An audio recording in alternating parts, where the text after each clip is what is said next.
Résumé du chapitre 1, Portuitus. Dans la ville historique de Boulogne-sur-Mer, un groupe de 5 lycéens voit son quotidien bouleversé lors d'un retour de cours. Alors qu'ils traversent un parc familier, une tension inhabituelle s'installe. Lucia, l'une des amies, ressent une énergie mystérieuse qui culmine avec l'apparition soudaine de 3 inconnus vêtus de noir. Ces derniers, dotés de pouvoirs surnaturels, ciblent le groupe et déclarent vouloir éliminer tous sauf l'un d'entre eux, pour une raison obscure. Léo, jusque-là discret et énigmatique, se révèle être bien plus qu'un simple lycéen. Doté de capacités extraordinaires, il affronte les assaillants avec une confiance et une puissance inattendues. Au fil de l'affrontement, l'intervention d'alliés mystérieux éclaire un peu plus les enjeux, des secrets liés à une organisation appelée Manus, un complot plus vaste, et une menace qui dépasse l'entendement des adolescents. Lucia, témoin de cette confrontation, se retrouve plongée dans un monde de pouvoir et de mystère. Elle commence à se questionner sur la véritable identité de Léo et sur son propre rôle dans cette intrigue surnaturelle qui s'esquisse à travers des révélations troublantes. Chapitre 2, Chola. Après une nuit perturbée, Lucia se réveille et tente de retrouver une routine normale malgré les événements surnaturels de la veille. À l'école, tout semble inchangé, mais elle ne peut s'empêcher de remarquer des anomalies, comme le comportement de ses amis, qui ne se souviennent de rien. Lors d'une rencontre discrète, Léo lui annonce qu'il lui révélera des informations cruciales après les cours.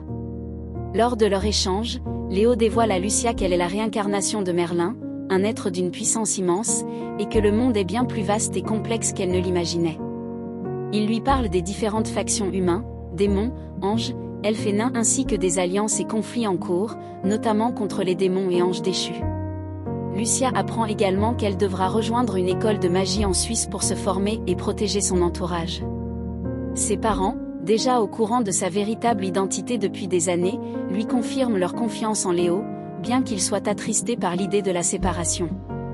Le chapitre se termine sur une Lucia bouleversée, mais déterminée à en apprendre davantage et à embrasser son rôle dans ce monde inconnu. Lucia commence à organiser ses connaissances sur la Manus et la magie. Lorsqu'elle arrive en cours, elle apprend l'arrivée d'une nouvelle élève, Ara N, qui s'installe à côté de Léo. Ce dernier semble agacé par sa présence, ce qui intrigue Lucia. Durant le cours de sport, Ara et Léo s'affrontent intensément lors d'un match de handball. Après les cours, Léo donne rendez-vous à Lucia au gymnase, où Ara lui révèle qu'elle est envoyée par la Manus pour lui enseigner la magie. Lors de son premier entraînement, Lucia réussit à maîtriser plusieurs éléments, feu, télékinésie, eau, vent et électricité. Ara, qui est à la fois humaine et vampire, lui explique certaines bases du combat magique. L'entraînement se termine avec des conseils d'Ara sur la combinaison des sorts et l'adaptabilité en magie. Lucia reçoit un équipement d'entraînement spécialement conçu pour elle par la Manus, ce qui soulève des questions sur la manière dont l'organisation a obtenu ses mesures et ses préférences. À travers des classeurs remplis d'histoires et de secrets, Lucia plonge dans le passé de la Manus, de sa fondation par Maloktar, un démon rouge, et l'âge, un ange, à ses nombreuses guerres et tensions internes. Peu à peu, elle comprend que ce conflit dépasse les mythes et légendes, et que son propre rôle y est plus important qu'elle ne l'imaginait. Au fil de ses rencontres avec Marie, une ange, Vladimir, un démon, et surtout Léo, son mystérieux protecteur, Lucia apprend que des figures légendaires comme Makna, un ancien démon blanc devenu l'un des chefs des démons déchus, et Lukna, son énigmatique opposé au sein de la Manus, détiennent des clés essentielles à la compréhension de ce combat millénaire. Mais la plus grande révélation reste celle de son propre destin. Lucia possède l'arbitrium des humains, un pouvoir rare et convoité. Entre doutes, secrets et tensions, elle doit désormais choisir sa voie. Lucia passe des fêtes de fin d'année tranquilles, mais tout change brusquement au mois de mars lorsqu'un groupe de démons attaque son lycée, cherchant à capturer 2 personnes, Lucia et son protecteur.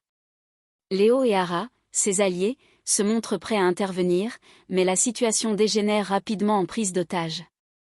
Un démon nommé Mars menace d'exécuter la directrice si ses exigences ne sont pas satisfaites. Alors que la tension monte, Léo confronte Mars, et un combat intense éclate. Une mystérieuse lancière élimine un des assaillants. Léo finit par maîtriser Mars avec l'aide d'un homme inconnu nommé Mark Stauffenberg, qui prend ensuite en charge la sécurité de l'établissement. Le gouvernement décide de garder secrète l'identité de la personne visée, Lucia, et interdit toute discussion sur l'événement. Léo et Ara sont alors mis à l'écart par les autres, jusqu'à ce qu'ils sauvent un élève d'un accident en cours de chimie grâce à leur pouvoir, améliorant ainsi leur image. Plus tard, Lucia demande à Léo d'accélérer son apprentissage magique. Léo évoque alors la possibilité d'un pacte magique pour l'aider à combler son retard. Le chapitre se termine sur une discussion entre Lucia et son chauffeur Andrew, un humain lié à la Manus, qui lui raconte son passé avec Léo et sa femme, une politicienne locale. Pendant les vacances, Lucia tente de se détendre après les événements récents. Un message de Léo l'informe que le rituel du pacte magique est prévu pour ce soir-là au gymnase. Elle reçoit une robe de cérémonie et des instructions. En chemin, elle découvre un dossier sur les 5 diplomates présents, représentant les différents peuples de la Manus, démons, anges, humains, nains, elfes. Lors de la cérémonie, Lucia est impressionnée par l'ambiance et la puissance des personnes présentes. Le rituel, mené par une prêtresse ange, unit symboliquement Lucia et Léo à travers un pacte liant leurs forces. Affaiblie par la magie, Lucia s'évanouit et se réveille le lendemain matin chez elle, prise en charge par Léo. Ce dernier lui prépare le petit déjeuner et lui explique les implications du pacte, partage de capacités physiques et magiques, amélioration de ses aptitudes et protection accrue. Il mentionne aussi l'importance de sa réussite scolaire, à la demande de sa mère. Le lien magique renforce aussi leur proximité, ce que Lucia commence à ressentir. Touchée par les attentions de Léo, elle décide en retour de lui préparer un plat, souhaitant découvrir ce qu'il aime manger. Lucia assiste à la réunion parents-professeurs, qui se passe très bien comme chaque année. Elle remarque que Léo, en revanche, n'a jamais été vu avec ses parents. Il lui avoue n'avoir jamais participé à ses conseils, car il aurait dû s'y rendre avec de faux parents, ce qu'il évite. Lucia trouve cela triste mais ne creuse pas davantage.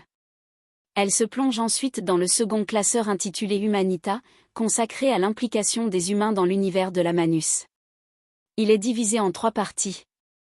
Les groupes humains particuliers encore existants.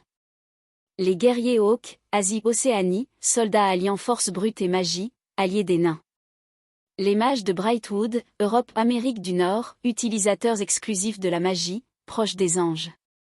Les sorcières d'Oro, Afrique-Amérique du Sud, groupe mixte, liés à la nature et aux elfes. Les gouvernements et religions au courant de la Manus.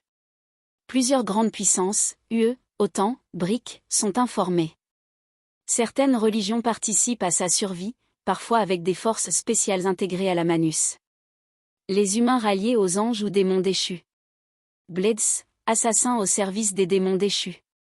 Mareg, ancien mage de Brightwood passé aux anges déchus. Ferax, nobles manipulateurs alliés aux démons déchus. Kroll, informateur sans origine claire lié aux anges déchus. Les motivations de ces traîtres varient, soif de pouvoir, longévité, ou simple destruction. Lucia termine la lecture du classeur, prend des notes et commence à se préparer pour les épreuves du bac. Ses entraînements avec Ara se poursuivent. Lors d'un test, elle réussit parfaitement un exercice complexe de magie, ce qui impressionne fortement Ara. Peu avant son anniversaire, ses amis lui annoncent qu'ils préfèrent ne pas organiser de fête à cause des événements passés. Cela attriste Lucia, mais elle comprend leur réaction. Le jour J, elle découvre 3 cadeaux sur la table. Un bâton magique offert par Léo, utile au combat et à la canalisation de la magie. Des gants magiques offerts par Ara, pour mieux canaliser et se protéger des excès de magie. 2 anneaux enchantés offerts par la Manus, envoyés par Peter Harrison, son futur prédécesseur au sein de l'organisation. Léo commence à venir chaque dimanche pour réviser avec Lucia, ce qui lui permet d'améliorer sa moyenne et d'en apprendre plus sur lui. Leur complicité grandit. Lucia finit par poser une question sur le contrat passé avec Léo. Il lui révèle que seuls les anges et les démons peuvent créer des contrats. Les anges conçoivent des contrats justes, tandis que ceux des démons contiennent toujours un élément négatif. Dans le cas de Léo, ce contrat aurait dû impliquer la soumission de Lucia à ses ordres, mais la prêtresse a inversé cette condition. C'est maintenant Léo qui doit obéir à Lucia, ce qui peut provoquer douleur et malaise s'il ne s'exécute pas. Lucia promet alors de faire attention à ses paroles. Résumé du chapitre 8, Cranium. Lucia réussit brillamment son baccalauréat, aidée par ses révisions avec Léo et le pacte qui les lie. Après les examens, son amie Héloïse propose une sortie au laser game d'Outreau avec plusieurs camarades de classe. Léo n'est pas invité, ce qui met mal à l'aise Lucia, encore affectée par la méfiance que ses amis éprouvent envers lui. Durant la première partie, Lucia se distingue par ses réflexes surhumains, fruit de ses capacités acquises grâce à Léo. Elle bat tous les records du centre, impressionnant ses camarades.